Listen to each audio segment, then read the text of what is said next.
তো দেখো, এখানে একটি সংক্ষিপ্ত পদ্ধতিতে গড় নির্ণয়ের সারণী দেওয়া আছে। এখান থেকে আমাদের সংক্ষিপ্ত পদ্ধতিতে গড় নির্ণয় করতে হবে। তো দেখো, সংক্ষিপ্ত পদ্ধতি বিশেষ করে আমরা যে কোনো একটা সারণী দেওয়া থাকবে, মানে হচ্ছে কোনো উদ্দীপকে এমন একটা সারণী দেওয়া থাকবে যেখানে কি থাকবে, শ্রেণীব্যাপ্তি থাকবে, আর হচ্ছে গণসংখ্যা, আর কি গণসংখ্যা। তখন তোমাকে বলবে যে সংক্ষিপ্ত পদ্ধতিতে গড় নির্ণয় করো। তখন সংক্ষিপ্ত পদ্ধতিতে গড় নির্ণয়ের দেখবা যে সারণীর আমরা তৈরি করবো, আমরা জানি কি যে গাণিতিক গড় সংক্ষিপ্ত পদ্ধতি অথবা মধ্যক প্রচুরক যাই নির্ণয় করি আমাদের সারণী দরকার লাগে। তো সারণীতে সংক্ষিপ্ত পদ্ধতিতে গড় নির্ণয়ের জন্য আমাদের যে সারণী লাগবে সেই সারণীতে সারি সংখ্যা কয়টা থাকবে? সারি সংখ্যা থাকবে হচ্ছে 5টি। প্রথমে থাকবে কি শ্রেণীব্যাপ্তি, তারপর মধ্যমান, গণসংখ্যা, তারপর ইউআই। এই ইউআই কে আমরা আগেও সূত্র অ্যাপ্লাই বুঝিয়ে দিয়েছি যে এটা হচ্ছে ধাপ বিচ্যুতি। মানে হচ্ছে তুমি এই জায়গায় একটা আনুমানিক গড় ধরবা, যে কোনো একটা গড়ে আনুমানিক গড়, যে কোনো একটা মধ্যমান ধরবা, সেখান থেকে কি আমরা এই মধ্যমান থেকে আনুমানিক গড় বাদ দেওয়ার পরে এইচ দ্বারা ভাগ করলে যে মানটা আসে স্পেসিফিক শ্রেণীব্যাপ্তির জন্য বা শ্রেণীর জন্য আমাদের কি ধাপ বিচ্যুতি। তখন কি হবে আবার এই যে এফআই ইউআই, এফআই ইউআই মানে কি, এফআই হচ্ছে গণসংখ্যা আর হচ্ছে ধাপ বিচ্যুতির গুণফল হচ্ছে কি এফআই ইউআই। তো দেখো এই অঙ্কটি আমরা সমাধান করি। তো এখন দেখো, আমরা প্রথম কথা হচ্ছে আমাদের কি মধ্যমান নির্ণয় করতে হবে, তাই না? মধ্যমান নির্ণয় করতে হলে কি হয় জানো? মধ্যমান নির্ণয় করতে আমরা শ্রেণীব্যাপ্তির যেই উচ্চসীমা আর নিম্নসীমা আছে, এই উচ্চসীমা আর নিম্নসীমা কি করতে হয়? যোগ করতে হয়। তার মানে প্রথম শ্রেণীর যে উচ্চসীমা আর নিম্নসীমা হচ্ছে 2 আর 6 ভাগ কত? 2। দেখো এখানে 6 আর 2 যোগ করলে হয় 8, আর হচ্ছে কি 2 দ্বারা ভাগ, তার মানে হবে কত? 4। তার মানে কত? 4। আমাদের তাহলে প্রথম শ্রেণীর মধ্যমান হচ্ছে কত? 4, তাই না?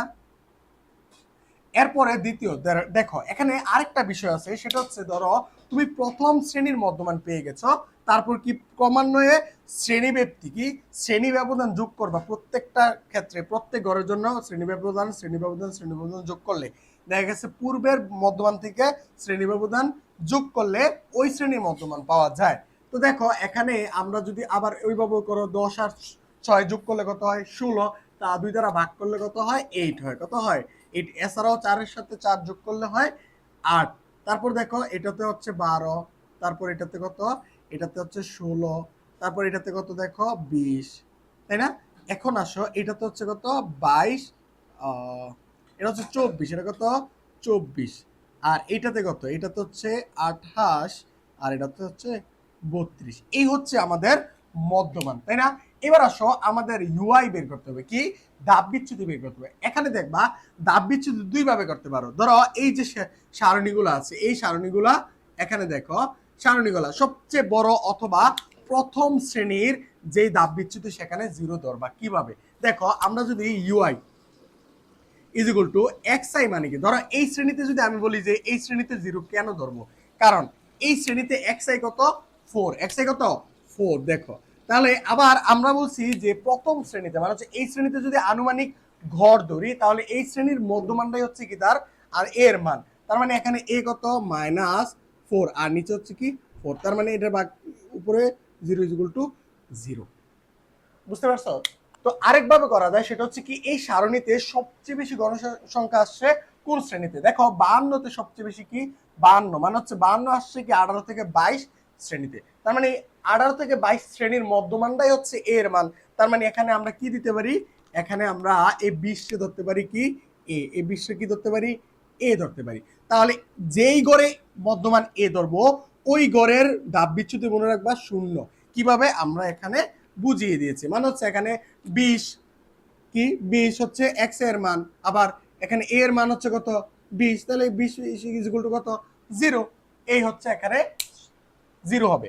এবার আসো আমাদের নিচে আর উপরে কেন প্লাস মাইনাস হয়। তো দেখো এখানে যদি আমি আবার একটু একটু খেয়াল করো, এখানে যদি আমি এই যে এই গড়ের চিন্তা করি, মানে হচ্ছে কি উপরের গড়ের চিন্তা করি, তাহলে এক্স আই, উপরের গড়ে এক্স আই কত? 16। কিন্তু এ তো সবসময় ফিক্স, তাই না? এই হচ্ছে কত ধরছিলাম আমরা? 20, আর এখানে হচ্ছে 4। তার মানে হচ্ছে কি -4 আর 4 ইজ ইকুয়াল টু -1। দেখছো এইভাবে তুমি উপরে উপরে আস্তে আস্তে উপরে উঠলে কি হবে? -1, -2, -3, -4। আর নিচের দিকে কি হবে দেখো? 1, 2, 3। এই হচ্ছে আমাদের দা বিচ্যুতি।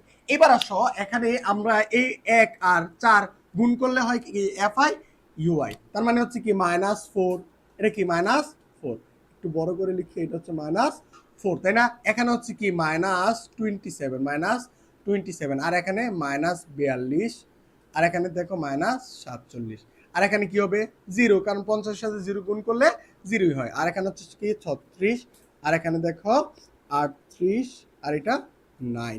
এই হচ্ছে আমাদের সারণীর মানে পূর্ণতা, মানে হচ্ছে এই সারণীতে সব ধরনের মান এখন আছে। এবার আসো আমরা জানি সংক্ষিপ্ত পদ্ধতিতে গড়ের সূত্র কি, বলো সংক্ষিপ্ত পদ্ধতিতে গড়। তাহলে সংক্ষিপ্ত পদ্ধতিতে গড়ের সূত্র কি ধর বলো, x bar is equal to a plus summation fi ui by কি n ইনটু কত h। এবার আসো এই যে সামেশনটা কি, সামেশন হচ্ছে এই যে এখানে fi ui এর যোগফলটা, fi ui এর যোগফলটা তুমি এই প্লাসের গুলো আলাদা যোগ করবা আর এই মাইনাসের গুলা কি আলাদা যোগ করবা। তখন আবার কি হবে, এই প্লাসের গুলা মাইনাসের গুলো যখন যোগফল পাবা ওই যোগফল থেকে কি হয় একটা প্লাসের একটা মাইনাসের হবে, তাহলে একটা প্লাস একটা মাইনাস হলে কি করি আমরা বিয়োগ করি। তার মানে বিয়োগ করার পরে দেখবা মান কত আসে, দেখো -37, কত আসে -37। এবার আসো এখানে আমাদের আরেকটা মান লাগবে n এর মান, মানে হচ্ছে মোট গণসংখ্যা। এখানে মোট গণসংখ্যা n ইজ ইকুয়াল টু 188, এটা যদি আমরা যোগ করি তাহলে হয় কত 188। এবার আসো সবগুলার মান বসাও। এখানে দেখো a এর মান কত, a এর মান হচ্ছে 20, তাই না, প্লাস আর সামেশন fi এর মান কত -37, তাই না, আর নিচে হচ্ছে কি 188 আর এই h ব্যবধান কত পাইছিলাম খেয়াল করো 4 পেয়েছিলাম, তাই না।